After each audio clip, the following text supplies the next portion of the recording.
Right now, Celebrity Sleaze with Leslie Fram. Yeah, you know, the Oscars are still trending, so I wanted to bring up some leftover stories, and JB's in the house. We got to ask Jimmy about some of his opinions. I know you guys talked about this yesterday, but I would have given anything to be a fly on the wall in the Queen's condo when John Cena strutted on stage like that. Can you imagine what was going on in his place? Do you think... What do you think Queen likes big, beefy guys like that? Oh, my God. That was crazy. I don't know. Okay, I question. thought he was completely naked, but I did see that he had like the little loincloth over his private parts. Yeah. Did he? I thought he was naked. My wife and I, like, we freeze frame. This is like crazy. We freeze frame. I was zooming in to find like, like little fishing line something. Oh, yeah. Couldn't find Jimmy. any of it. He had a little sausage wrap. There's no way. He had a little thing over his That was thing. a pig in a blanket. Yeah, there's no way he was going to be just, floating out there. That part was it was funny. I don't know. I saw that movie that he did called Blockers, and there's like a nude scene. He does a nude scene from behind. I know, but there's not many body doubles for that guy. That just would have been strange there. I do like that Kimmel helped clothe him, though, when he came back out. That was actually fast, kind too. of funny. That cutback was very fast. That was, yes. And I guess there was no mix-up at the Oscars when Al Pacino walked out to announce that Oppenheimer had won Best Picture. I mean, there was no, talking about all the nominees. He just went straight for it. But I noticed that. I mentioned that to you before we went on, both of you. I was telling you they had done that. That was the theme of the night. They did it with music. They only did it with music. I've never seen an Oscars where they don't announce all the Best Picture nominees. They did it with music and they did it with Best Picture because they did those vignettes all night. So I think their play was they wanted to do that to save time and then cut to the chase, assuming everyone's been watching. It's the kind of thing you watch all the way through, and then when you get to it, you just do it. So now what? So now Pacino made an announement yesterday, or he tweeted something yesterday? Well, for those that didn't see it, here's what happened. Yeah, let's play it. Okay. This is when he came out to present Best Picture. He, no foreplay. He went, right in for it. 10 wonderful films were nominated, but only one will take the award for Best Picture. And I have to go to the envelope for that. And I will. Here it comes. And my eyes see Oppenheimer. Yes. Everyone thought it was a Grandpa Al moment, and he was just doing what they told him. Yeah, well, he came out with a statement saying there seems to be some controversy about my not mentioning every film by name last night before announcing the Best Picture award. I just want to be clear, it was not my intention to omit them, rather a choice by the producers not to have them said again. So he said it was a producer's call.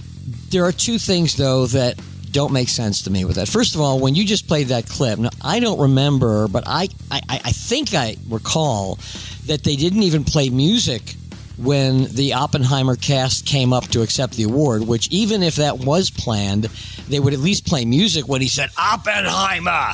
Right. And then they would bring up the, and I don't remember that.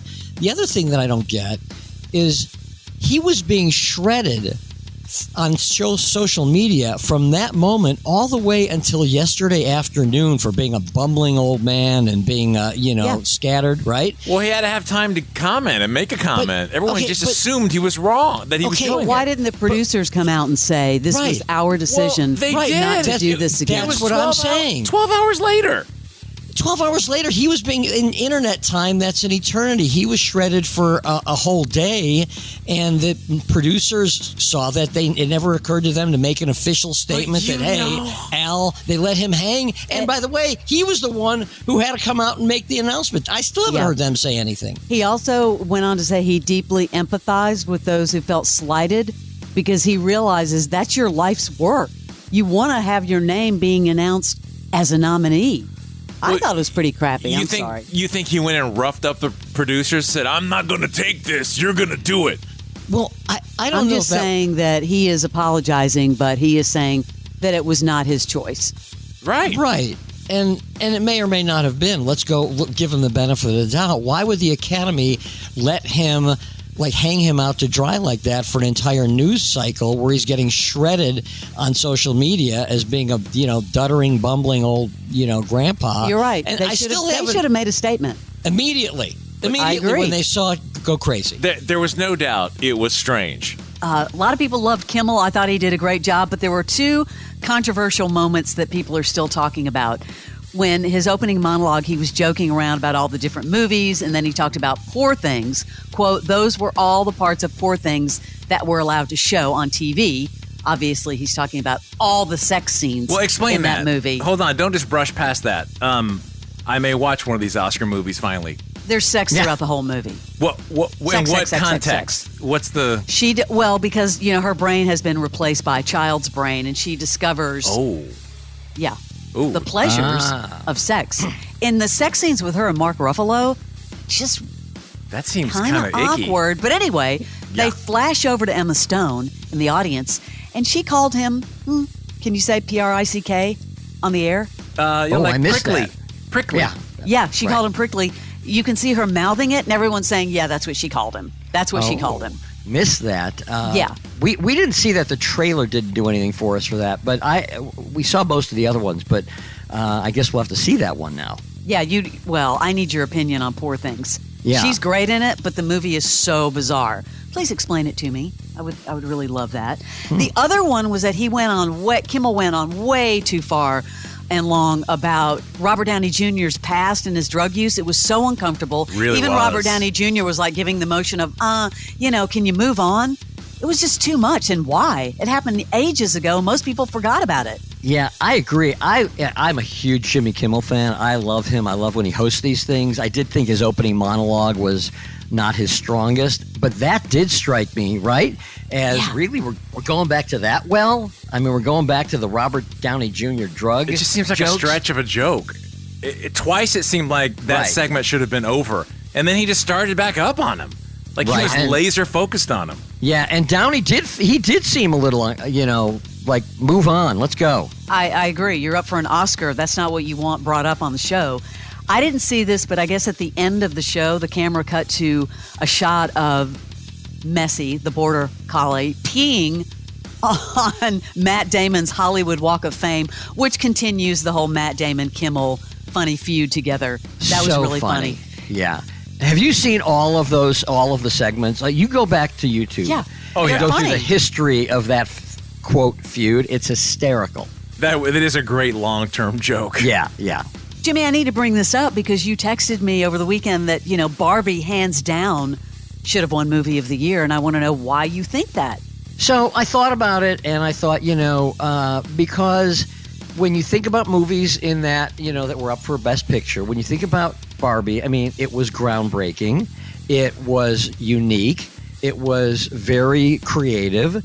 And it was very different from any movie I'd ever seen. Was it my favorite movie? No, but I thought, when you talk about like an accomplishment that had not been done, I could see how that would win Best Picture. In a bubble, but you can't say that against Oppenheimer and all those other movies when you look at the Oppenheimer plate. to me was just epic. But I thought Oppenheimer, when you go back and watch that, a lot of it was slow, and a lot of it I didn't even understand. Like, I didn't even understand the first half of it because I'm not, I guess I wasn't well read enough on the topic, but I liked it. It was Oscar bait. It was the perfect Oscar the kind of movie. But it was a great movie that they love. And Cillian Murphy was in every single scene. It was great. I was really sad for Killers of the Flower Moon just getting shut out, completely shut out. Yeah, I like that movie a lot. But the Oscars have become Oscar bait. Yeah. If you look at what it is now versus even 10 years ago, people are doing the formula. Right. Kimmel did make a great point when he, at his opening monologue, how he talked about how great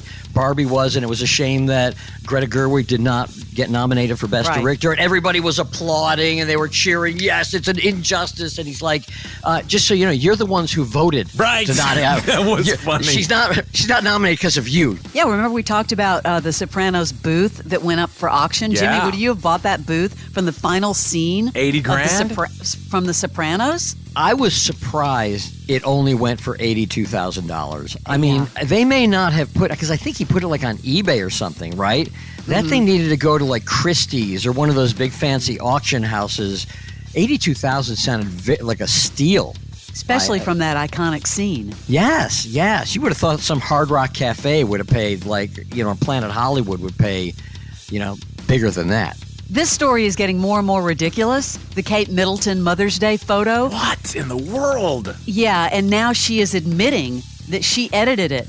Within hours of it being posted on social media, people are like, it's been manipulated. It's been photoshopped. It's da-da-da-da-da. So in an Instagram post, yes, the princess said, quote, like many amateur photographers, I do occasionally experiment with editing. I want to express my apologies for any confusion the family photograph we shared yesterday caused. I hope everyone celebrating had a very happy Mother's Day. What did she edit? Yeah, what happened? Because I usually just skim past any kind of royal story.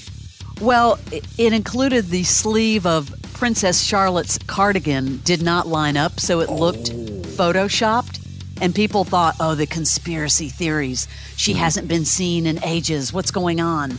She's making it worse now. Because why would she be experimenting with Photoshop? You have people that do that for you. They had to take that photo down everywhere. That is the strangest story, whatever is going on in that behind those royal gates. Yeah. They, there are, you can go to web pages now that will tell you how to tell if a picture is AI or Photoshop. Like, sometimes you look at they're doing a lot with the war now in the Middle East. They'll show people and they're like, well, it's fake because look he's got 8 fingers, or whatever. Right. So now I guess that's another thing. Make sure the cardigan lines all line up. I brought this story up for Jimmy Barron. I didn't realize that Jerry Seinfeld is producing, directing, and starring in a Netflix movie about the creation of the Pop-Tart. Yes. It's called Unfrosted, the Pop-Tart story. It's coming out pretty soon, May 3rd. They revealed an interesting bit of casting. Hugh Grant is playing Tony the Tiger, not like the real Tony the Tiger. His character is, quote, the disgruntled Shakespearean actor who, much to his chagrin, finds himself having to don the Tony the Tiger outfit. And I think Jerry is all about it. He said this was the greatest part of the whole thing, honestly, because I'm a crazy fan of his, talking about Hugh Grant. What is this? It's a movie? It's actually based on a bit he does, a very funny bit on Pop-Tarts.